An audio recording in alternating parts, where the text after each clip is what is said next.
Siniguro ng Health Department o DOH na negatibo sa hantavirus ang 38 Filipino seafarers na sakay ng cruise ship na MV Hondius.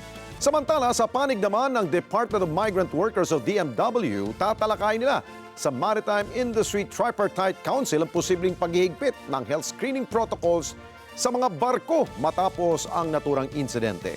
Erlo Bringa sa balita. Tiniyak ng Department of Migrant Workers at Department of Health na negatibo sa hantavirus ang 38 Pinoy seafarers na sakay ng MV Hondius na dumaong na sa Tenerife, Canary Islands. Ayon sa DOH, sa ilalim pa rin sa 42 araw na quarantine sa Netherlands sa mga Pilipinong tripulante bilang pag-iingat na rin dahil umabot sa 45 days ang incubation period ng sakit.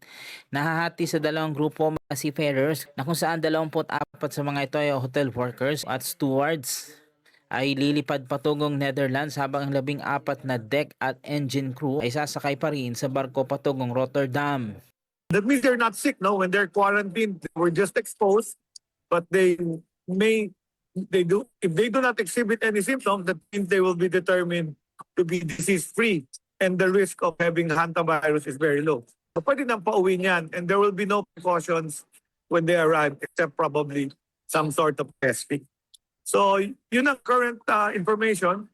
There's a lot of panic globally because they think it's going to be like COVID again. No, it's not going to be like COVID again because it doesn't spread as fast. The problem with this is they die quickly.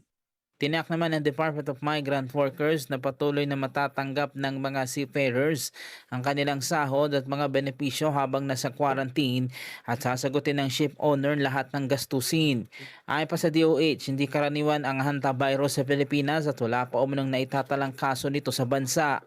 Ipiniliwanag din ng ahensya na hindi airborne ng virus tulad ng COVID-19 at mas mataas ang panganib ng pagkahawa sa pamamagitan ng malapitang kontak.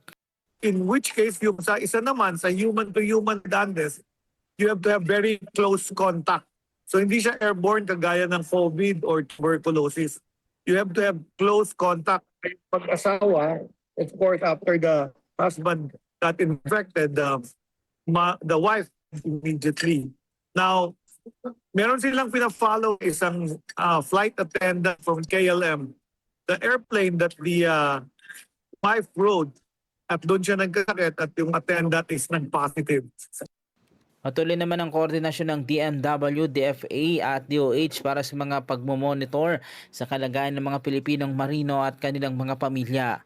Sa batala, tatalakayin naman ng Maritime Industry Tripartite Council ang posibleng paghihigpit ng health screening protocol sa mga barko at cruise ships matapos ang insidente. Erlo Bingas para sa Mata ng Agila, matatag, matapang, tapat.